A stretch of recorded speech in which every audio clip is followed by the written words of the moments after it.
In this video, we are going to talk about Ashlesha Nakshatra, Pada, symbol, deities, and more. So keep watching. Namaste and welcome to Pramanic Astrology channel. I'm your host Prasad Mahazani. Help you raise your vibrations and become your true self with the help of Vedic Astrology.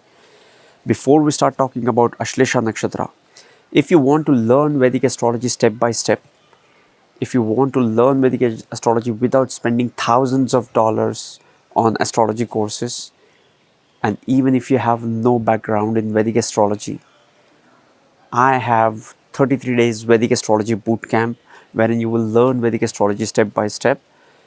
Link is in the description section. You will get to know the contents, and if you have any FAQs, I have covered all that in the following link. Check the link in the description. Let's talk about the deity associated with this nakshatra. Deity associated with this nakshatra is Naga. Naga is also known as the Sheshanaga, that is the first Naga. Okay, and he said to have hold the earth on his head. Okay, and you will see many references of Nagas in the Vedic context, like Lord Vishnu sits on a Sheshanaga. Even more, the reincarnation, all the reincarnation of the Vishnu, he will have the Naga, the Sheshanaga, also taking reincarnation with him. Like Lakshman is also taking, Lakshman is a Sheshanaga taking birth along with the Rama to support him in his incarnation. Balram is also said to have the same connection with the Lord Sri Krishna, and so on. There are many important Nagas as well, like Vasuki. Vasuki was involved into the celestial churning of the ocean during the demons and gods.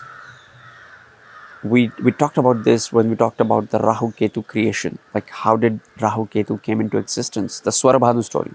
Okay, Vasuki was involved into it. Another important we talked about the Sheshanag, we talked about the Vasuki, and there are many other. Another important story we all know is that of Kaliya Mardan. Kaliya Mardan is the Kaliya was 100-headed serpent living in the Yamuna river, and Lord Krishna killed him. Okay, we all know these stories. So there are many references and mentions of Nagas during the Vedic culture and all the reincarnations of the Vishnu or Shiva as well. Now, what are the qualities associated with the serpents? Serpents are mostly feared. Like people are afraid of the serpents, but these are the beings who have great treasures. You will see the Nagas are associated with the treasures. You will see certain Nagas associated with certain treasures. Okay, they will be vigilant about the treasures. They will take care of certain treasures. They belong to the Nagaloka or the Patal Loka, which is right below the earth. It also shows the lower plane. It also shows the lower qualities of the consciousness as well. But at the same time, these Nagas have the divine capabilities. These are spiritual beings. Okay, so these are always considered as the divine beings, and they had the interaction with humans.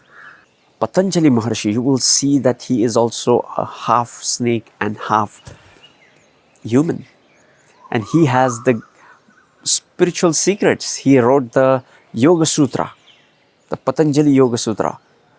Okay, so reptilian or the snake deities or the human and snake have a lot of interaction during the early days, and you will also see that those are also the divine beings having the highest capabilities about the spiritual awakening. Let's talk about the symbolism of Ashlesha Nakshatra. Ashlesha Nakshatra is symbolized by the coiled snake. Okay, you will see that Ashlesha is associated with snakes and coiled snakes. You will also see that coiled snake is also referred to as a Kundalini. Like Kundalini is also something which is coiled, said to be coiled down and which raises up, is also associated with the snake. That's why snakes or the nagas are also have the signification of the spiritual awakening. Okay, and that's why you will see that Lord Shiva also has a snake or the naga around his neck. Lord Vishnu is also sitting on a naga, right? And so on. If you keep observing things, you will get a lot of references of the coiled snake or the nagas associated with this. Okay. Now, another thing about these snakes are you will also get these snakes into the spirituality, sexuality, deception, and more than that, these are the people with the great spiritual potential, right? And for any spiritual potential, you need to have the divine knowledge. These people tend to have the divine knowledge with them. Now, let's talk about the nature of the Ashlesha native. You will see a lot of misconception about the Ashlesha native. Yes, this is not an easy nakshatra. This is intense and difficult nakshatra to deal with. Okay, because snakes can be venomous, but at the same time they hold the secrets. They hold that spiritual divine knowledge along with them. They also have the charm. Ashlesha people are charming with the large eyes. These people have the capacity to adapt to any situation. Ashlesha native has the great observation skills. These people can observe, and more than that, they have highly intuitive mind. These people have the intuition about the other people and also about the situation around them. They can sense the danger, they can sense the comfort, they can sense the other people's energy, they can tap into the situation and see if it is going to be good for them or not. That's reptilian, snake that's the snake part of it. But at the same time, there are many negative attributes are associated with Ashlesha Nakshatra, which makes it difficult for the natives of Ashlesha Nakshatra to understand. Like people cannot understand the Ashlesha Nakshatra because it is the mixture of both. Okay, but no doubt this is a difficult energy. After Punarvasu and Pusha, Ashlesha is a difficult energy. But we we oftentimes see this as the nakshatra of transformation. And Ashlesha, if you have any planets in this nakshatra, those planets will bring in transformation in this life. Okay, we'll talk about that when we will talk about the padas. Another quality of the snake is its quickness, sharpness, and ability to adapt to the situation. They can adapt to any situation. That is also the strength of Ashlesha. Okay, now let's talk about the Shakti associated with this nakshatra. The Shakti associated with this nakshatra is a Vishleshana Shakti, is the Shakti which is about observing and more than that about analyzing things. These people are great to analyze the situation and make a most out of it. Okay, on the higher side, it can help them to get ahead in life on a material plane. On the negative side, these people can develop all the negative traits of Ashlesha, the negative traits of snake. Okay, but anyhow, this nakshatra will bring in the transformation in one's life. Why? For that, let's talk about the padas associated with this nakshatra. This nakshatra has 4 padas. The first pada of this nakshatra ranges from 60 degrees 40 minutes to the 20 degrees of the Cancer sign and goes into the Sagittarius Navamsha. Now, whenever we talk about the padas and whenever we talk about the padas of the nakshatra, always you have to give attention to the signs, the relation between the signs of these two pada. What do I mean by that? We're talking about the Cancer sign, right, and the Sagittarius pada. So Sagittarius is sixth from the Cancer. Okay, so this pada will have all the sixth house qualities into this pada as well, along with the sign qualities. Okay, don't look at it as a sign, but yes, it is ruled by Sagittarius, so it will have all those qualities. But more than that, this is sixth from the Cancer. Okay, so this will bring in the challenge. Jupiter here will bring in the Jupiterian qualities or the Sagittarian qualities on the higher plane. Okay, now let's talk about the second pada. Second pada of the nakshatra is into the sign of Capricorn. Now the sign is Cancer and pada is Capricorn. Let's talk about the planets here. Let's say you have Jupiter placed into the sign of Cancer.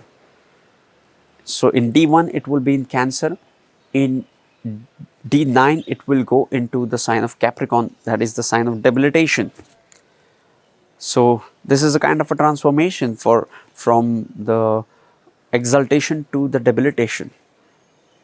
Okay, if this is not if this debilitation is not getting cancelled, this will show that Jupiterian qualities will be tested by the universe for these natives, like wisdom, abundance, and more importantly, you will see that Jupiter in the woman's chart also shows your husband, right? So you will see that the natives with Ashlesha Nakshatra second pada will also have a transformation with their relationship as well. Let's say if they have Jupiter or Venus into this pada, will bring in the transformation with respect to the relationship, either with the mentors, husband, or relationship in general. Okay, so this pada is from 20 degrees to 23 degrees 20 minutes. Now let's imagine you have Mars placed into the second pada of this nakshatra. Now it is debilitated into the sign of Cancer, and now it goes into the sign of Capricorn. So now you will see that your Mars is debilitated in D1 and is now getting exalted into the D10 chart, right? So see, Mars is getting the sign of exaltation into these padas. So it's all about action. This pada is all about taking action. Though this is a feminine nakshatra, this nakshatra is giving the exaltation pada for the Mars. So you will experience the transformation of the debilitated Mars to the exaltation pada, because Mars doesn't go well with the Cancer, because Mars is not emotional. Mars is a soldier who does not have an emotion. He is more about taking orders from the king. Disciplined, dedicated, goal oriented action is what Mars is all about. Okay, so he feels comfortable into the sign of Capricorn, into this pada. Let's talk about the third pada of this nakshatra, goes into the sign of Aquarius. Now let's talk about the Aquarius pada. The third pada of this Ashlesha Nakshatra ranges from 23 degrees 20 minutes to the 26 degrees 40 minutes and goes into the Aquarius Navamsha. Okay, now Aquarius is the sign of future, is the sign of, is the scientific sign, all holds the Saturnian qualities and all the intellectual qualities. But more than that, if you look at this, as we discussed, it is eighth from the Cancer. So more than everything, this pada will have the theme of transformation. So any planet placed into this pada will bring in the transformation in this person according to his signification and the natural signification. What do I mean by that? Let's say you have Venus placed in here. So relationship will bring in the challenge. So relationship will bring in the transformation. Let's say you have Sun placed in here. So you will your relationship will father for good or bad, will bring in transformation in you and the way you look at yourself. Let's talk about the fourth pada. Fourth pada of Ashlesha Nakshatra ranges from 26 degree 40 minutes to the 30 degrees of the Cancer, and it goes into the Pisces. Again, in Pisces, it goes into the Gandanta. Okay, that's why Astrologia has the theme of transformation. Why? Because it has the eighth amsha, the ashta amsha, that is Aquarius, and it has Gandanta, that is the Pisces. It also has the Gandamula into the other pada. That's why Ashlesha has the theme of transformation. Let's talk about the Pisces pada. Now here you will see the exaltation and debilitation of Pisces with Venus and Mercury. These two planets become important here. Jupiter comes into its own sign, but more than that, all the planet comes into the Gandanta point. What is a Gandanta point? Those who don't know the Gandanta point, I have already made a video on this. You can go and watch that. But quickly, I will tell you Gandanta point is when the last few degrees of the water sign and the first few degrees of the fiery sign are highly karmic degrees of the planet. So if you have any planet placed in here, you will tend to have lot of karma with those planets, and those planets will bring in transformation. It's like water is getting evaporated due to the fire, right? It's changing from water to becoming changing its form into the steam because of the fire. That's why last few degrees of the water element sign and the first few degrees of the fire element sign are extremely important. What are those signs? 4, 8, 12. Last few degrees of the Cancer, last few degrees of the Scorpio, and last few degrees of the Pisces, and first few degrees of the Aries, first few degrees of the Leo, and the first few degrees of the Sagittarius sign. So these these few degrees of these sensitive signs changing from water element to the fire element are extremely crucial and have a lot of karma pending with them. And now if you have ascendant lord placed in here, if you have 10th lord placed in here, if you have sun, moon, ascendant placed into these degrees, then your karma becomes even more intense and you will feel that. Okay, it may not always be bad, but the transformation can be troublesome for the person who is experiencing it. Okay, if you want to know more about it, I made a separate video on this. You can go and watch that. I might put it on the cards. You can go and watch that. So yes, this was Ashlesha Nakshatra, as much as I could hold, grasp and share with you guys. If you want to know more about Vedic astrology, or if you want to learn Vedic astrology, these two videos on your screen would help you to deep dive into Vedic astrology, sending you tons of positive energy, sending you high vibrations. See you in the next videos. Love and peace.